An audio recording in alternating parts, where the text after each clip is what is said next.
Good morning, Mr. Pepperman. Good morning. How are you? Good, how are you? I am wonderful. Thank you. Let's see. Uh, I just left my face shield in the car. Do I need to go out and get it, or is this okay with everybody? I can hear you very well. Okay. Let's just do this, and maybe the I can go out and get it too. Either way, whatever needs to happen. Burley, can you hear me this morning? Okay. Okay. So I want to go over a couple of things before we get started this morning. Um,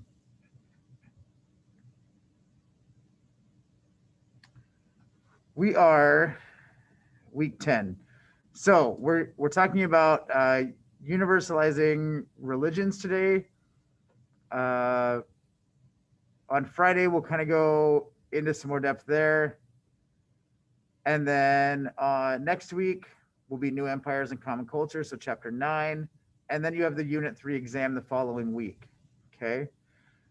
Uh, Next week, the way this will look is just like normal. We'll be here Monday and Wednesday. And then Friday, President Fisher will be back to talk about the rise of Islam. And I'm going to I'm going to give you some bullet points today. He's going to go in more depth on the 6th, which is next Friday. Okay. And we'll talk about that next week. It'll be a week late, but he was supposed to be here this Friday and couldn't. He had to change. So reschedule. So he'll be here next Friday. And then we've got the Unit 3 exam on week 12. Okay. So you've got this week, next week, and then the Unit 3 exam. Then for the rest of the semester, the way this will work, the following week, we will do chapter 10. Okay. Then the following week is Thanksgiving. Now, in years past, I have required some reading. I've required a discussion board, just like normal. Like this week doesn't look any different. Okay. However, what I've done this semester, this is the first time I've done this, but I have front loaded this class so that week 14 we're not doing anything. Part of the reason is that it turns out that during Thanksgiving, you all go home or do whatever, and nobody does their work. And so I don't have a problem with that. Usually, if that's like the one or two times that you don't do it, right, the first or second time that you haven't done anything, it isn't that big of a deal. However, increasingly, it's getting more like people are not doing, like you miss assignments throughout the semester, and then we get to week 14, and this is the difference between an A or a B, or a B or a C in most cases. And so I've just taken that out. So week 14, Thanksgiving week, nothing. Okay. There won't be anything going on week 14. We'll come back. We'll meet week 15, chapter 11. And then week 16 will be the exam, the final. You'll do the final exam, and then and it will only be on these two chapters, so chapter 10 and chapter 11. Okay. So hopefully that makes sense to you all. If you have any questions, you can let me know. I mean, I realize that I'm kind of outlining the rest of the semester, and we still have like 6 weeks or something. So I want to make sure that you're aware of what's going on. Okay. If you do have questions, please email me, and let's talk about that. But I assume that you're all fine with taking Thanksgiving completely off and not having any assignments. So, okay. With that in mind, I made a plug on Monday, and I'm going to make another plug today, just for cohesiveness. I was in multiple meetings last week with St. Luke's, uh, Intermountain Health, and it is, I mean, things are going crazy in the Magic Valley right now with COVID. And I realize that some of you don't believe in COVID or whatever, and that's fine. But we are overwhelmed at the hospital at this point, and wearing a mask is vitally important, not just on our campus, but out at the store, out at wherever you're going, wherever you're at. It is really important that you're wearing a mask, and I'll leave it at that. I just think that it's important that you're doing that. As I've been in meetings the last 3 weeks, or the last week, trying to figure out how to take care of that. Okay, let me get my notes.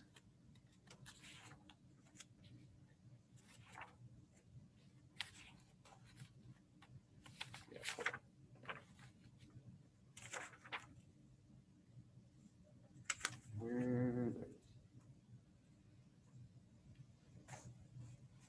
All right, so we've talked a lot about this. This isn't going to be really anything new here to start things off, but I want to provide some context to allow you to see kind of where we go from here. So, right prior to Christianity, we see that there are most people are adhering to some sort of moral standard or tradition. That looks like a polytheistic uh, religion or set of values where you are worshiping a god of your region or your town. That tradition is generally set up through your family. Okay, it places the family at the center of that, but uh, you believe that the emperor or your leader is divinely appointed. Whether that means that he is a a god, may it changes by region, right? So you may have somebody who is uh, somebody who an emperor who is says that they're God, much like the pharaohs in Egypt. You may have somebody who says they're divinely appointed, like the emperor in Rome. Okay, but depending on where you're at, you have this tie to the leader of your country through this idea that he is divinely appointed. Okay.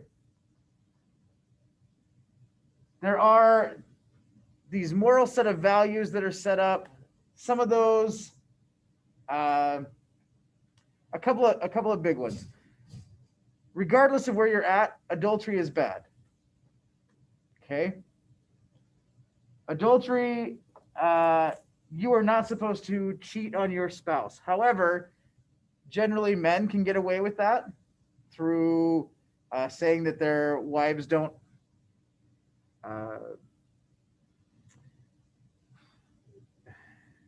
there's a myriad of ways, and I generally, if your wife doesn't put out, then that's a way that you could do it.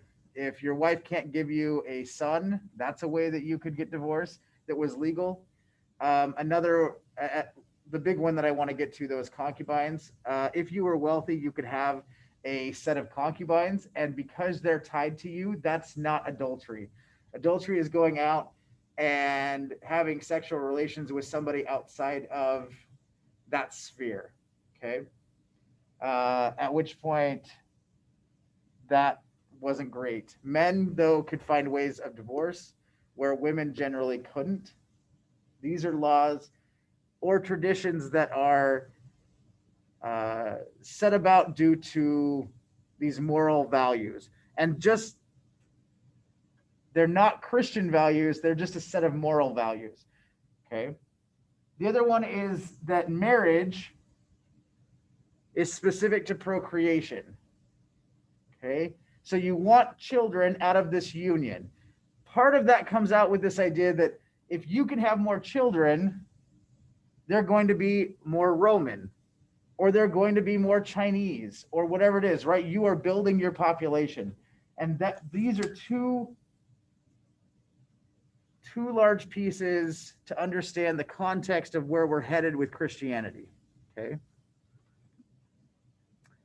Let's see.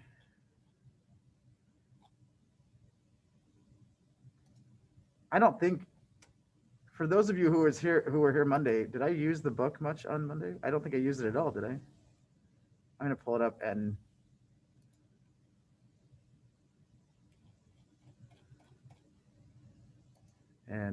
share it before we. Cool. Yeah, let's do that. I'm gonna share it here with my Zoom people. Okay.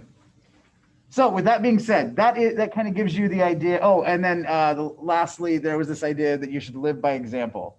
Okay, so living by example was a big deal because the idea is that you should be exhibiting those same characteristics that God that you're following exhibits. Okay, so there's this idea of we're against adultery and divorce. Marriage is for procreation, and we should be living by example. Those are the traditions and values, kind of moral values within all of that's kind of a general across the globe. These are things that we're seeing. Okay. With that in mind, we get the rise of Christianity. The rise of Christianity is fascinating to me. I love this idea. Jesus is born in Nazareth. We know this through several books of scripture, right? The Gospels, Matthew, Mark, Luke, and John. However, there are multiple other books out there that also speak of Jesus and his birth. Okay, the Apocrypha, the Gnostic Gospels. In the past, before COVID, I would have you read Elaine Pagel's, Dr. Pagel's, an article that she wrote about the Gnostic Gospels. She is a professor at Yale. She's phenomenal. But she talks about these other books that are out there and how important those Gnostic Gospels are. But we have all of these statements of faith that we use that give us the history of Jesus. So I'm talking about the historical Jesus, not the faith, the Jesus of faith. Okay, does that make sense? So we get a lot of this from those gospels, but we also get other things from those gospels. One of the things that we get from the Gnostic Gospels is this idea that maybe Jesus wasn't a real person, but rather he's an idea. He's an idea, somebody that we should embody, and that's kind of the Gnostic side of that. Is this idea that Jesus embodied those things that we should be pushing for. Okay, Matthew, Mark, Luke, and John are all written around 70 AD to 100 AD, in some cases 120. But these are not Matthew, Mark, Luke, and John. They're not writing these. These are actually disciples of Matthew, Mark, Luke, and John who are writing these things down about Jesus. Okay, things that they were disciples of the apostles, and so they're writing those things down. Okay, Christianity grows throughout the empire and beyond. That happens throughout the Silk Road, which we're seeing right here. This map shows you where this is happening and at what period of time it's going on and where we're getting Christianity rolling about. But if you notice, it's on the Silk Road. Okay, that is how proselyting is happening, is throughout the Silk Road. You're getting a lot of people going out, they've become converted, and now they're converting other people. Okay. So the rise of Jesus, right? You have Jesus who rises out of Nazareth. He has this message of peace, a message that you'll be able to live again. The big thing that's interesting is that Jesus was a revolutionary, right? He is not crucified because of his religion. He is crucified for treason. That's the problem. The problem is that Jesus starts to push this idea that there is a God who is above the emperor. That is a problem. If you are the empire, if you're the emperor, you're like, hey, wait a second, I don't like that. Now, I said on Monday, I'll say it again, Jesus is the seventh person who claims to be the Messiah. Okay? The seventh person, all of them are killed. They're all squashed by the emperor. And the reason being is that these people are pushing an idea that the Roman Empire doesn't like. That's the problem, right? They don't like this idea of you adhere to this larger idea of God, and we're going to follow that. And so the empire has to find a way to take down Jesus, and they do that by crucifixion, right? Um, one of the Gnostic Gospels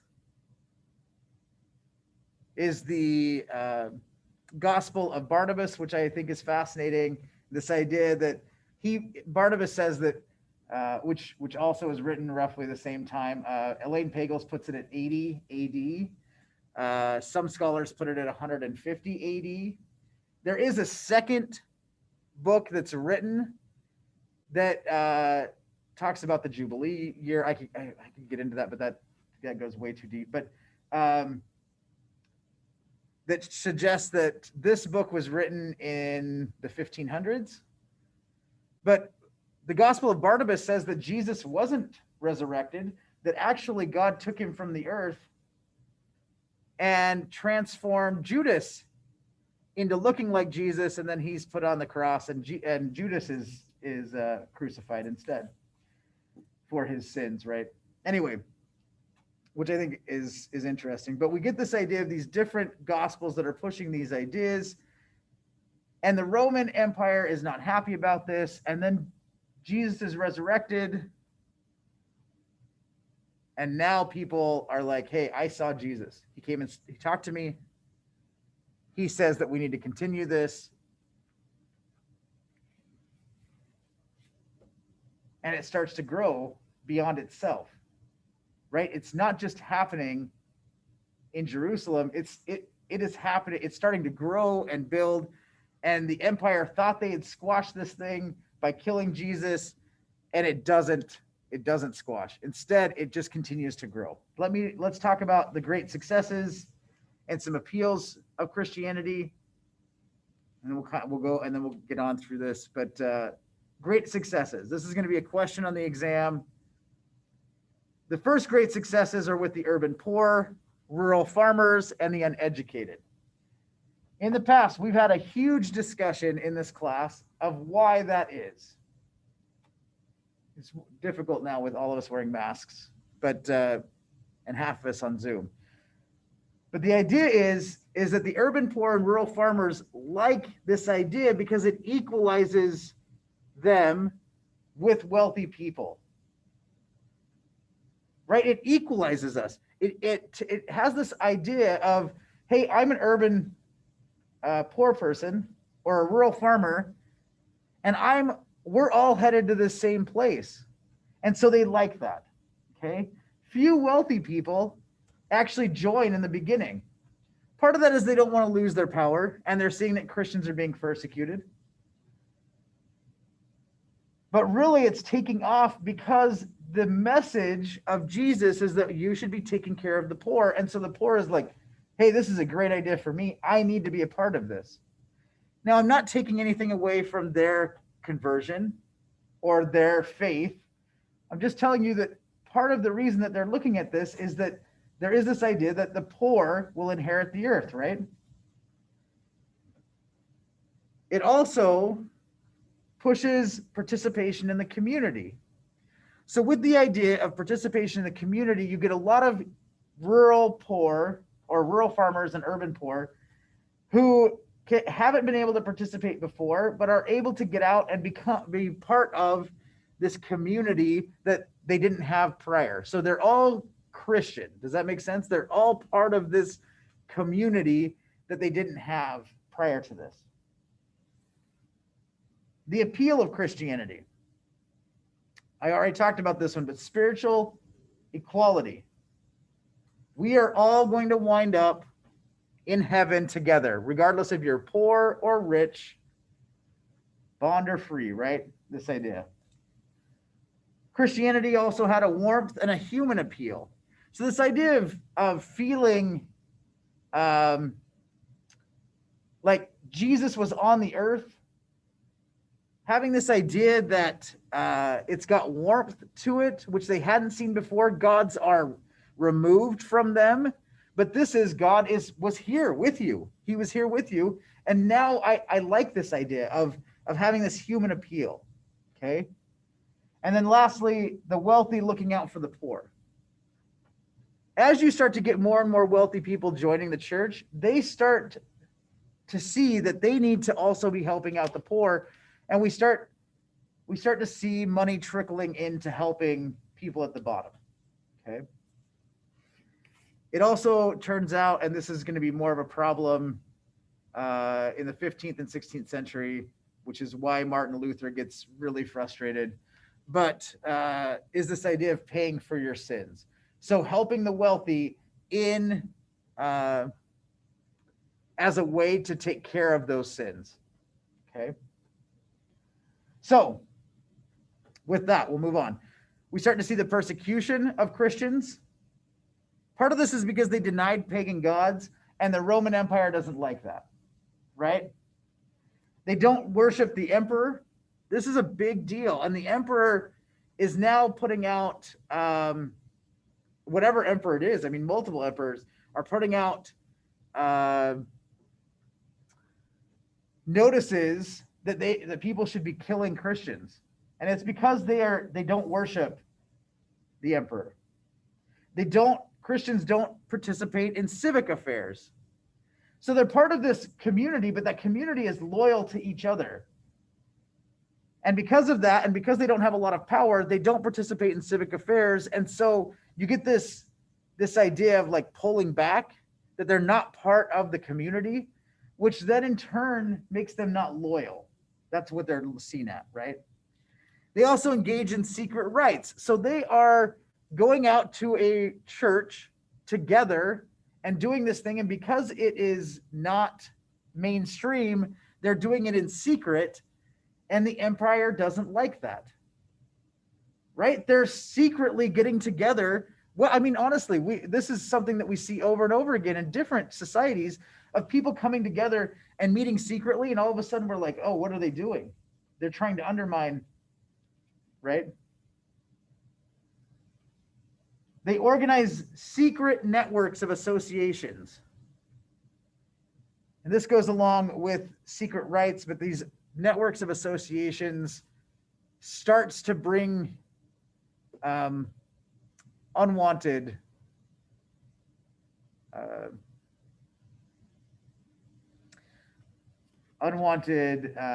light shed on them, right? This idea that, oh, they're building this network among themselves. And then they were seen as haters of humanity. Haters of humanity is a quote from the book. Haters of humanity, which, right, if you think of Christians even today, this idea that they're haters of humanity, that blows my mind. This idea of haters of humanity. They're not haters of humanity, but the empire tries to make them out as haters of humanity so that the empire can then have a reason to go after them. So not like these other things aren't big deals, because they are a big deal to the empire, but they are trying to make the case against Christians. Okay. Now, there is one group. The Christians are being persecuted. The Gnostics are being persecuted by the Christians. The Gnostics believe, and I've already said this, but the Gnostics believe that Jesus wasn't a real person in most cases. Now, you've got to read the Gnostic Gospels if you want to understand exactly what they are saying, because it's a myriad of different things that the Gnostic Gospels are telling us. But the Gnostic Gospels are going through and explaining that Jesus, it's the idea of Jesus, right? These ideals, these values, these things that he pushed, and it's more mystic. And that is the problem, is that Christians are like, hey, wait a second. That's not the way we see it. We see Jesus as a real person. He lived, he died for our sins. He's not this like mystic being, which the Gnostics are pushing. And so now it creates a problem, and Christians start persecuting Gnostics. It becomes a really big deal when we move into as Constantine starts to take over and we start to turn the Roman Empire to a Christian empire. And now Christianity is brought into the empire, and the Gnostics are the ones on the outside. Okay. In 360, Julian, the apostate, tries to undo Christianity. He eliminates Christians from the government. So he bans Christians from being in any government position. This lasts for less than 2 years, partly because so many Christians had converted. The entire government at this point was almost Christian, and that ends up undoing Julian. Okay. In 394, Theodosius forbids pagan celebrations. So pagan celebrations are thrown out for the most part, right? We still celebrate pagan traditions. Easter is a pagan tradition of spring that Christians took and then used. Christmas is another pagan tradition. Halloween is a pagan tradition. But what happens is in order for us, not us specifically, but for people to feel better about these things, they take these things that they were already used to and they roll them into Christian ideas. Okay. So Christmas, Halloween, Easter, right? These ideas. People begin to convert in mass to gain positions of power as more and more people in the government are Christian. Then other people are like, hey, we need to be part of this. If I want any power, I'm going to have to do this. And then we get the Nicene Creed, right? In Nicaea, we have all of these people come together and they're trying to work out what Christianity is. One of the big things that we get from the Nicene Creed is the idea of the Trinity, which is that God, Jesus, and the Holy Spirit are all one being. That comes out of the Nicene Creed. But during this time, at Nicaea, is where we decide that Matthew, Mark, Luke, and John all have the voice of Jesus in them. And the other Gospels, the Gospel of Thomas, the Gospel of Barnabas, right? The Gospel of Mary. These Gospels are not seen as having the voice of Jesus in them, and they are excluded. Now, at the Council of Trent, which we will see in a few weeks, the Council of Trent, the Catholic Church decides that they're going to use the Apocrypha, and they put together a lot of these books and bring them back, and they use them today. But prior to this, they weren't using those things. And at this point, this is where we end up bringing these Gospels together and making them into the Bible. Okay? So that gives you the idea of at least the rise of Christianity. Now, I'm going to argue in a minute that the rise of Christianity dovetails with the fall of Rome, the Roman Empire, and that I would argue that it brings down the Roman Empire. Okay? But let's talk about a few other things before we get to that point. The fall of Rome happens for several different reasons. Now, in an exam question, I'm not asking you specifically to list out the reasons. What I want you to choose, and I think that's the question, is I want you to choose which one you think is the strongest and then argue that point, right? Give some reasons why you think that point is the best one. So I'm going to run through 6 reasons for the fall of Rome. I want to give you a caveat, which is that 2 years ago, we brought a scholar from Boise State here who argued that the fall of Rome wasn't the fall of Rome, that there was no fall, but rather it was a transition. It was a transition away from, as you see, kind of the empire implode and a lot of these things that are going to happen. Actually, the Roman Empire just transitioned into something different. That's a fascinating idea and something that I really think has a lot of merit. Okay, I think that I like the idea of this transition, but in a 100 level class, we don't get to talk about the transition and the complexity of what that looks like. Instead, we need to bookend the Roman Empire, and so we're going to do it with the fall of Rome. Okay. The fall of Rome is sparked by the empire getting too large. One of the things that I've had an argument with my in-laws here over the last couple of years, as President Trump has pushed maybe an anti-immigration agenda, is that Rome has the same problem, right? Now, Rome's is different in that the United States is not pushing to become right to take land over in Mexico, but we've extended ourselves in a way that maybe we can't allow more people in, or maybe we can't do these certain things. And I'm just posing this as a question or as an idea.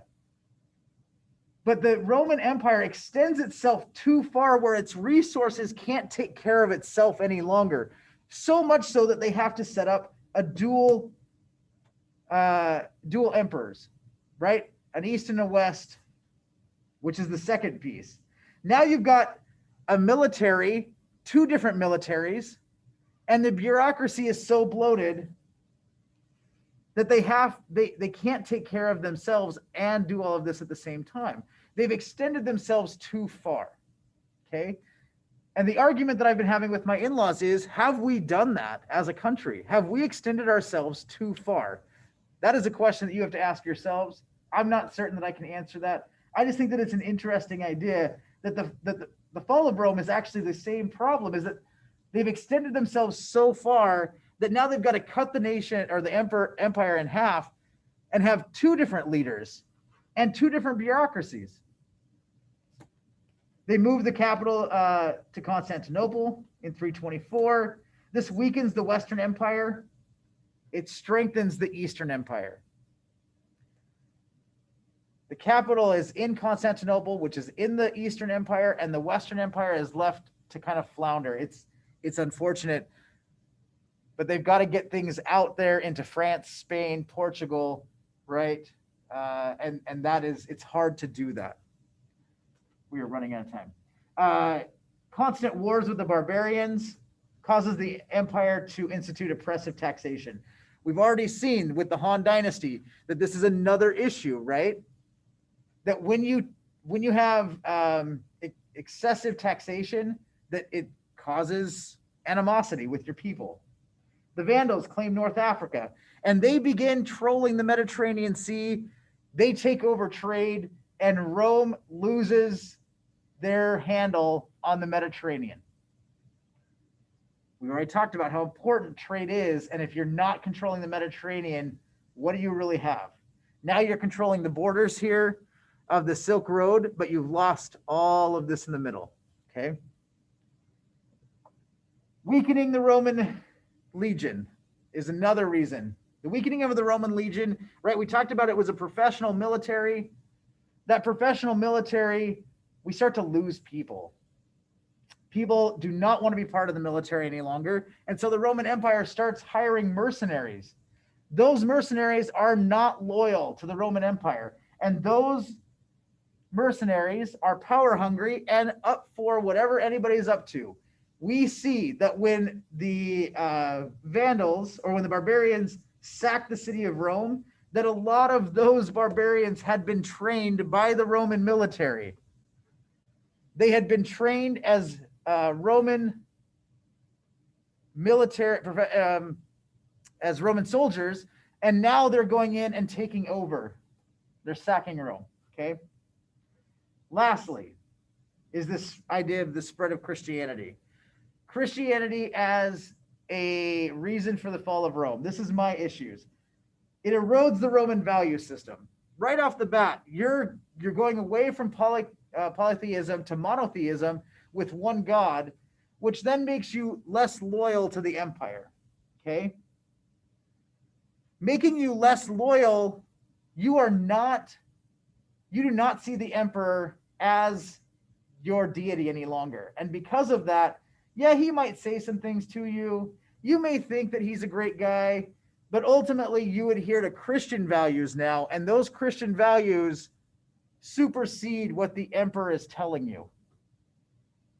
It shifts focus away from that from a sole deity or from the empire or the emperor being that sole deity to having your own sole deity. And it doesn't matter what the empire does, you are looking for eternal salvation. We also start to see that religious leaders take an increased role in political affairs. This complicates the government. And when they're making laws, they start to institute laws that are Christian laws and maybe not for the whole. This causes problems.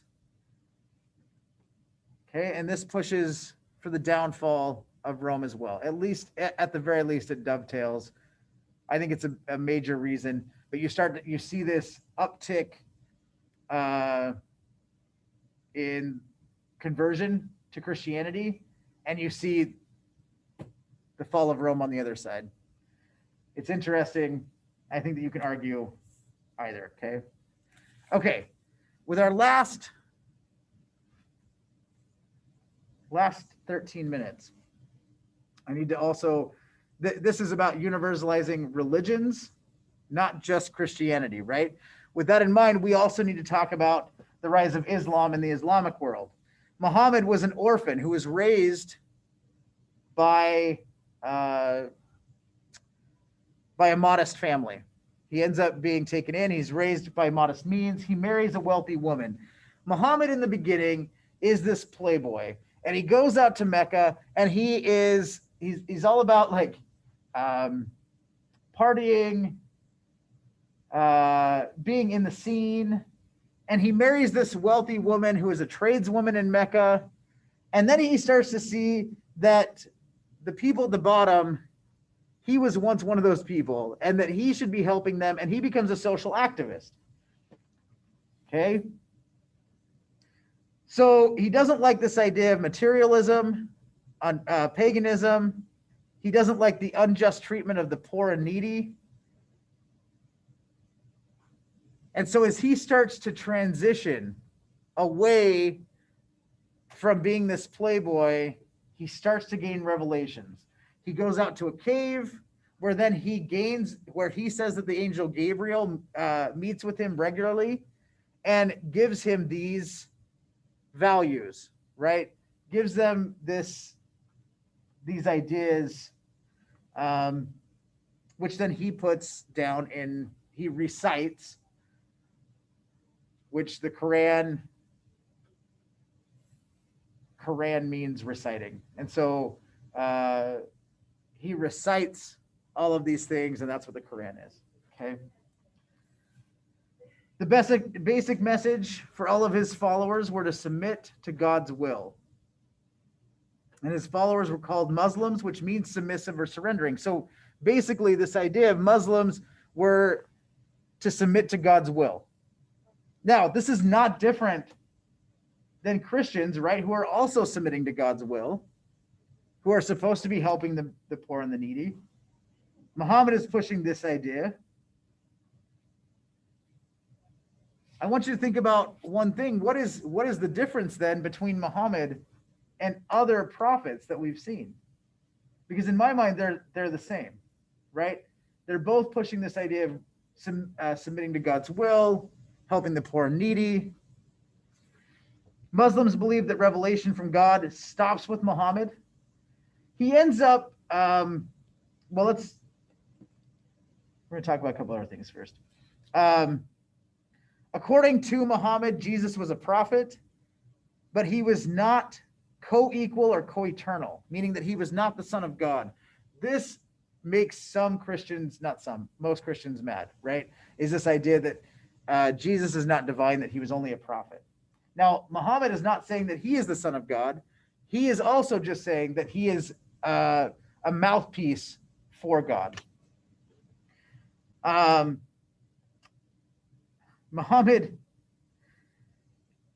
wants to threaten trade in Mecca. He's tired of the materialism. And I think that this is such a fascinating tie to Jesus and the money changers in the temple. But right, like Muhammad hates the materialism that's going on. And so he decides to find a way to stop that trade, to hinder that trade.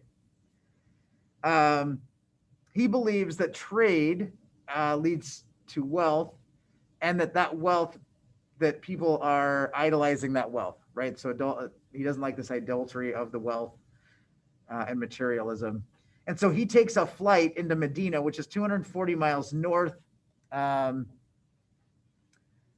I often think that this is an interest. It's a flight into the Northland, which is similar to Moses, right? And going out and walking for 40 years. Um, Muhammad starts raiding caravans. The idea is that he wants to stop trade outside of Mecca. And so there is this crescent like valley. So there's like mountains on the one edge on the eastern side, and then desert that lays in the valley and out. And they decide that they're going to raid these caravans. So Mecca sends a military out to stop them. And when the military gets out there, a haboob, I think is what it's called, right? The big windstorms that create these huge sand plumes, and you can't see it. Happens in Arizona. Happens, and it wipes out the military. And Muslims are like, look at this miracle that happened for us, right? And so then they march back into Mecca, and Muhammad takes over, and Mecca becomes a Muslim city. Okay. Uh, Islam, as Islam is a religion, Muhammad pushes the idea that you need to be honest and modest in all your dealings and behavior. You're unquestionably loyal to the Islamic State. You abstain from pork and alcohol at all times. You wash and pray facing Mecca 5 times a day. That is devotion, right? I mean, that is contribute. You're supposed to contribute to the poor and the needy, and then you're supposed to fast during daylight hours for 1 month each year. Okay. You make a pilgrimage to Mecca. This was already happening because Mecca was a huge trading hub. So at the time, it wasn't really a big deal to go to Mecca, but you were supposed to go at least once. As Islam has grown, that's been a bigger deal to get back to Mecca, right? Now, why are we talking about this? Because as a universalizing religion, it's also pushing this idea of helping the poor and needy, that the wealthy is supposed to pay tithes to help the poor and needy, but it doesn't take off as quickly as Christianity does. One of those things is that as they start to get out and to push, they're not proselyting. What they're doing is setting up loyal communities unto themselves. They want to live next to other Muslims. They don't really care if Christians live next to them, but they don't want Christians proselyting them. Okay?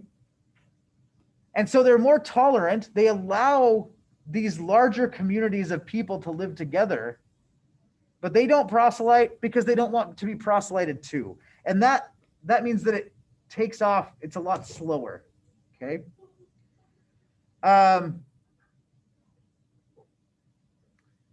They do try to keep out foreign influence. I think that foreign influence is kind of a big deal because as it moves slowly along the Silk Road, which we see that all of the large Muslim cities are right along the Silk Road as well, that as we see them moving, they are not trying to gain converts. That's not really a big thing. It's about this personal relationship that they have with God through Muhammad.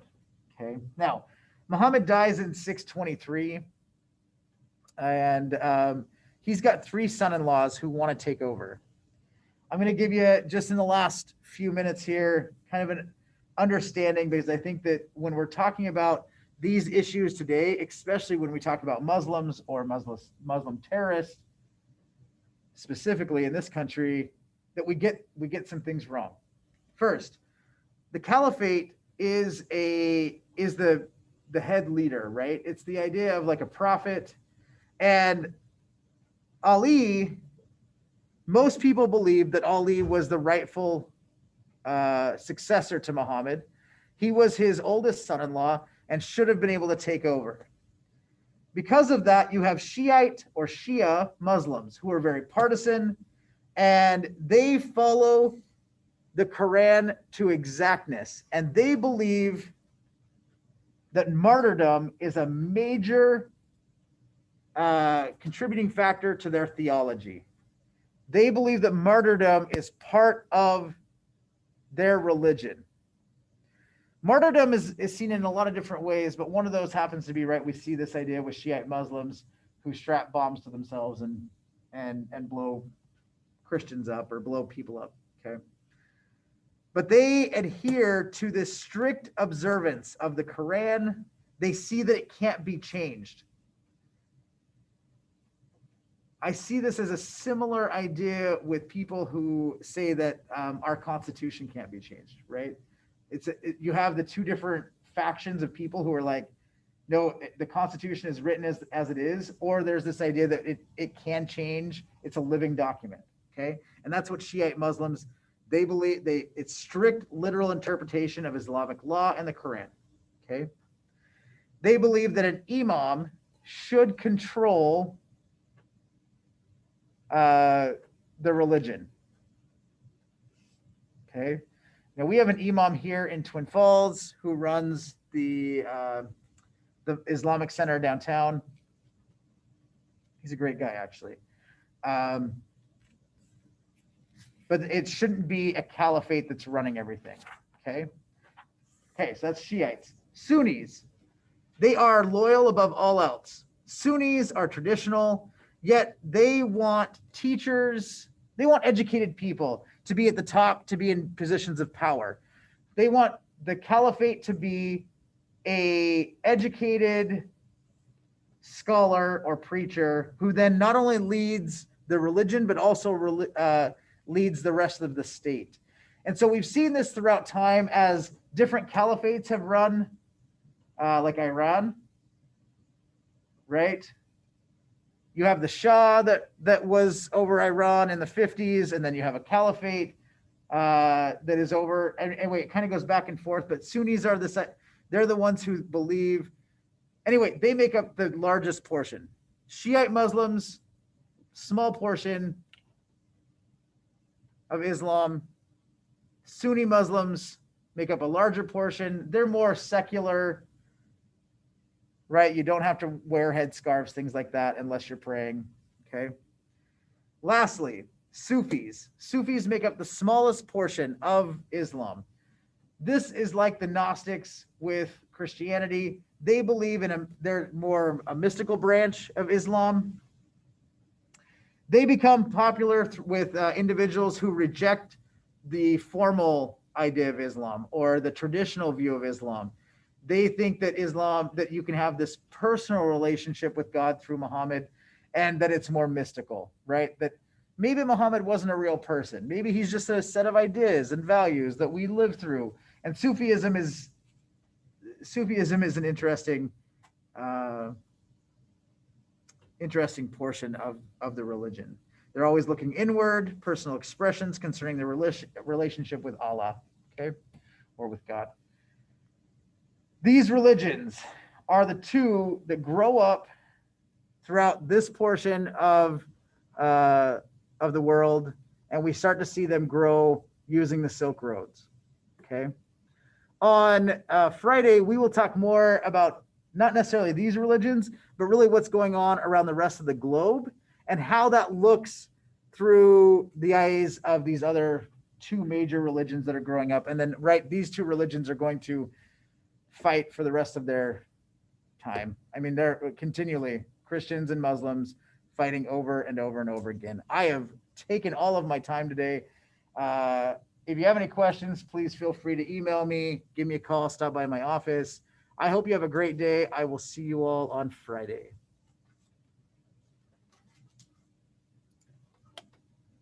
Thank you, Mr. Bipperman. Have a Yeah, nice day. thank you all. Have a good day.